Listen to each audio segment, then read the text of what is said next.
Hey all, and welcome back to my channel. If you guys are new here, definitely be sure to subscribe below. I am coming with all kinds of messages for you guys and inspiration on my channel. So I got a really strong message today during meditation. I started to get a vision of Nepal, and I got like a really strong warning coming through. So my guides really want to get a message out about climate change, that if we don't make the necessary changes now, that it will be catastrophic, okay? I don't normally like to come on and give these messages, but they really felt like there's an urgency to this, and I'm getting so many chills giving this message. So I'm just gonna show you what I saw in the vision. Basically, there were a storm. It was like a massive storm that came in Nepal. The winds were going. I'm hearing something about like glacier structures or things like that. There could be like avalanches, but like all these this storm was coming in, and I couldn't like move through the storm at all. Just high level winds that were just unbelievable, and devastation. Okay, so messages around this. All right, so I'm gonna start pulling some cards. It feels like we have to pay attention to, well, one, the specific region. They are bringing this to my attention. This is the second time my guides have brought this region to my attention. The first was in a dream where I was in Nepal and I was climbing up the mountain, and all of these really bad people were climbing down the mountain.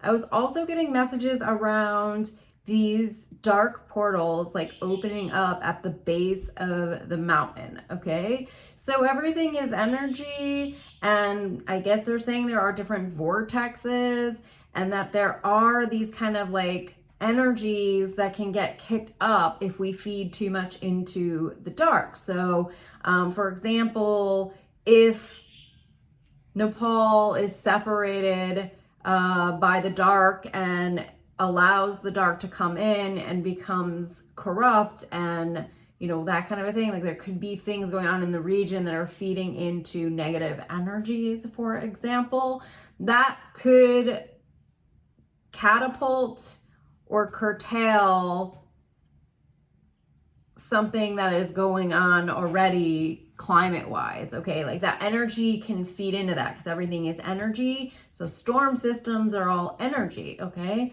so then of course we have to take into consideration obviously the climate and all of that impact. So they're saying that there's like a combination of negative energies that are brewing there that are going to make this storm even worse than if we can bring in more love energy to that region. That, and Nepal is in the Himalayan mountains, and so that's the region they keep taking me to. I feel like there could be some corruption going on there, extremism, and there's something that's bringing in, like it feels like almost like an imbalance in some way. When I went to Sedona recently, I was drawn to this crystal, and this crystal is actually a Himalayan quartz, which I don't think was an accident that I was drawn to it, because it was right after my dream about the Himalayas, and I was getting messages around certain mountain structures, that they are kind of like this beacon of energy in a way. And it feels like something has been disturbed in this region, specifically Nepal, because it keeps showing me Nepal. So I'm gonna go ahead and read on this right now and try to just get us some guidance as to how we can heal this energy. Whew. God and my angels, what messages do you have right now in regards to Nepal and how we can heal this storm system coming in. How can we heal this? Okay, so we have the Lover coming through, and it says, great passion and devotion, unbridled appreciation of someone or something. So I think that could be about bringing back that region into balance and loving that region, sending it love energy, unbridled devotion to that region. I'm gonna clear energy. Okay, so my guides are saying that storms are gonna be coming into the region because people are more focused on greed in that area than they are focused on the adornment of the beauty of it, okay? That's what they're saying right now. We have the Child Orphan card coming in, and independence based on learning to go it alone, conquering fear of surviving. There could be a fear in the region of surviving. People might have started to rely more on paychecks or on monies coming in that are more regular versus going after their fears and just following what feels good to them, following what makes them happy, having faith in the universe again. And then we have Mentor coming through. Passing out wisdom and refining a student's character. So this is about the wisdom of the area. This could be something coming in from different spiritual masters of the area, people that really understand the history, learning more about this area and how powerful it is, because that's kind of what I'm getting is like, this is a really strong energetic source in the world, okay? And whatever's being done there right now is kind of like affecting almost like the world energy in some way, and it's throwing that energy source like out of balance, which I think is why they were saying it's kind of like opening up a dark energy system kind of a thing. So I think we have to just really take a step back and reassess our values, because what we're about to go into, if we don't like heed this warning, is catastrophic. Okay, that's what they're saying. It is catastrophic. All right. We have the cosmic egg coming in, which I'm directly just seeing the snake here. This is like Adam and Eve. I'm just seeing the snake like overtaking this spiritual wisdom, knowledge, and a gift. Like, honestly, like it feels like a gift from God being taken by the devil. That's what it feels like to me energetically. So I think we have to, I'm getting so many chills on this message. We are going to have to stabilize this energy, and we need to bring attention to it in major ways. They're saying that we need to, what are they saying?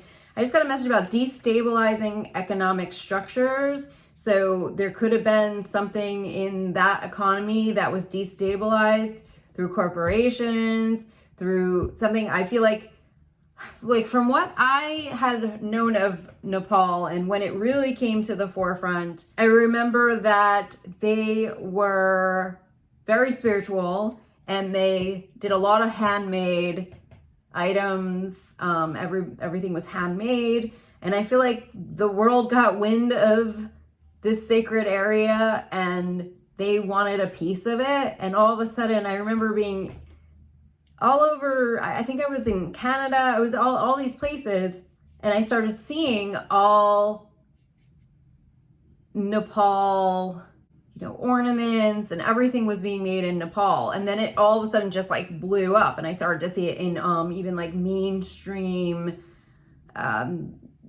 home stores and things like that. And then it was like getting everything made in Nepal, And it feels like we just kind of like cracked into that region and split it apart through our own greed, and with not truly fully understanding or appreciating the artistry and the spiritual aspects of the craft and of what they were doing with their hands and how that energy like came.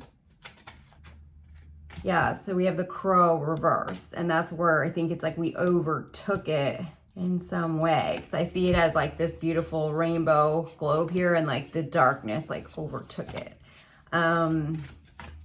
So we really have to wake up to our consumerism problem, okay?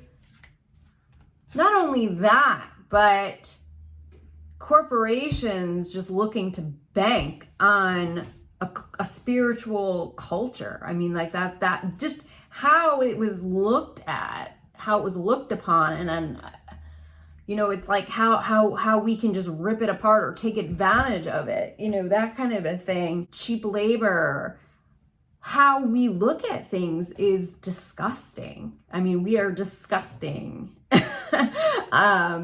in terms of our corporate greed. I mean, we have gone way too far, and we have lost touch with humanity. We have lost touch with our spiritual nature. We have lost touch with the earth, with the world. We have the rabbit coming in. Okay, so we're saying like the rabbit energy is like our need to attain something that never actually fulfills us in any way. So it's like an idea that it will make us happy, but in truth, a majority of things that we purchase will not make us happy unless they are something we actually like need in terms of, you know, like soap and, you know, things that you need on the daily. I was saying that, you know, on my journey, it definitely is more about things that bring something to me in some way. For example, this crystal, I mean, it's just at my side all of the time. I take good care of it. It brings in such good energy. I also got some petrified wood that I was guided to get, as well as the collective, which brings in ancient wisdom. This is just a powerful, powerful stone in general. So, you know, in terms of what